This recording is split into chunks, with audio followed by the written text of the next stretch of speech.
Hey guys, it's Chris Griffin here from Jam Academy Music School and the Rockinville Academy online. And I'm going to show you right now a really simple way to play the Coldplay song, Us Against the World.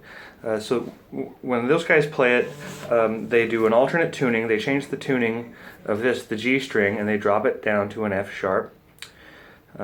Probably you should use a tuner if you're having to watch this video so that you can get yourself in tune that way. So that's if you're going to play the original tune. So you would drop that by a half step from G to F sharp, and you'd put a capo on the 3rd fret, and then you'd play chords that are up here, kind of in the chunky part of the neck, which is really cool, but not if you're kind of new to guitar. So what I've done is I've learned how to play the song with a fairly close arrangement to what it sounds like in the recording of the live version in Glastonbury, and it's just 3 chords for the most part, with just a couple of finger additions and subtractions. So I'm just going to kind of get right into it here, and I'm going to show you what Chris is doing when he plays the song.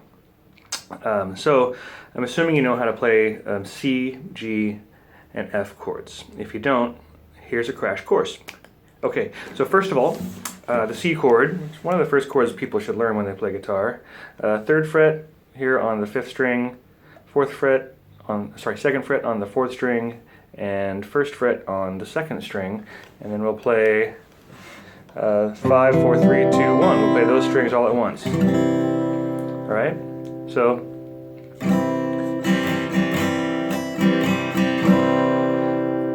then to sound like the recording, you can drop this 2nd finger out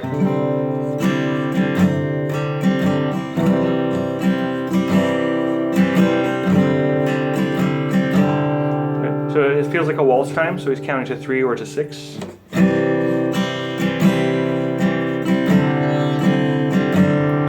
then we'll leave the index finger here when we switch chords, but we're going to play a G type of chord next. So basically, this is a shortcut chord, and what we're going to do, hold the 3rd fret on the low E string, the 6th string, and we're going to intentionally block the 5th string with the back of this finger right here. So I'm intentionally blocking the 5th string here, but I want to leave this index finger here, right? And then I'm only strumming 5 chords. So I'm intentionally blocking this guy, and I'm intentionally blocking this guy.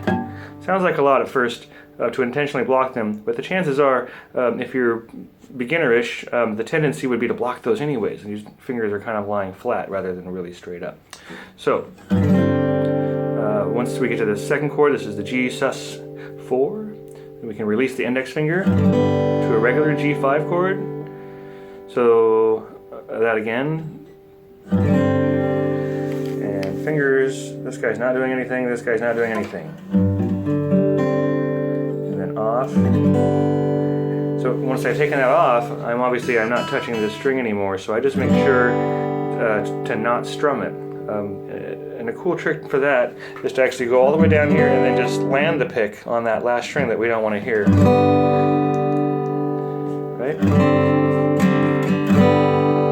Cool. So the last chord, it looks a lot like the first chord, the C chord. It is an F major 7. So it's 3rd fret on the 4th string, 2nd fret on the 3rd, 1st fret on the 2nd, and then nothing on the high E string. So this time we do want that one to ring. So we're strumming 4 strings. We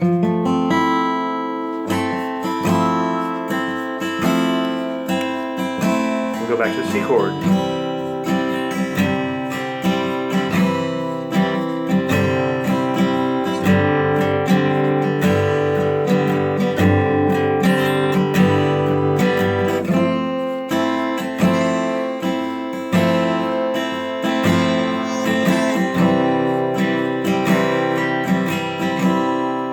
So that's the gist of it for the verse.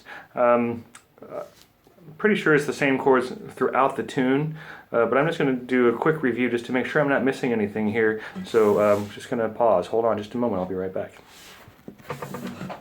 Alright, so that does cover most of the song. It's just those 3 chords. So if you get to something that doesn't quite sound right, stop yourself. Whatever chord you're playing on, if it doesn't sound right, well, it's one of the other 2 options would be the next one. So chords like this, 3-chord songs make it pretty easy to figure out, well, which of the 3 is the guy playing. So the next thing that we should talk about is kind of the strumming.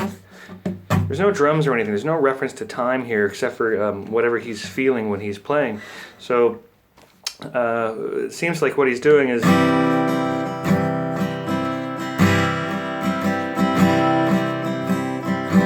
it's down, down, up, down, up, down, down, up, down, up, down. So one thing that I show my students a lot is when we're doing this strum, we're going down and we're going up and we're going down, we're going up. We're really not going down and up all these strings. We're kind of going down some of them and then up some of them.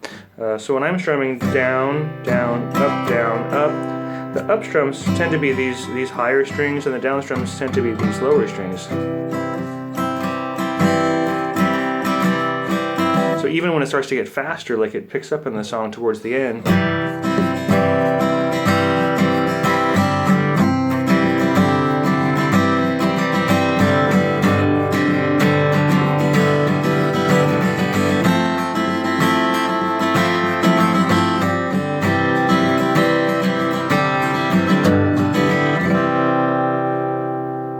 there you go. All right, so if nothing else, here you've learned how to play a C chord, a G chord, and an F chord, or variations of them. So, probably 3 million songs that use just those 3 chords, and with the capo, 10 million, something crazy like that. So I hope you got something out of this lesson. Feel free to reply, send me some comments, subscribe, share with your friends. Really trying to share the love on all this and just get as many people to play the guitar as possible. And maybe one day we'll have one great big giant jam session. But until then, go home and practice, and we'll see you next time.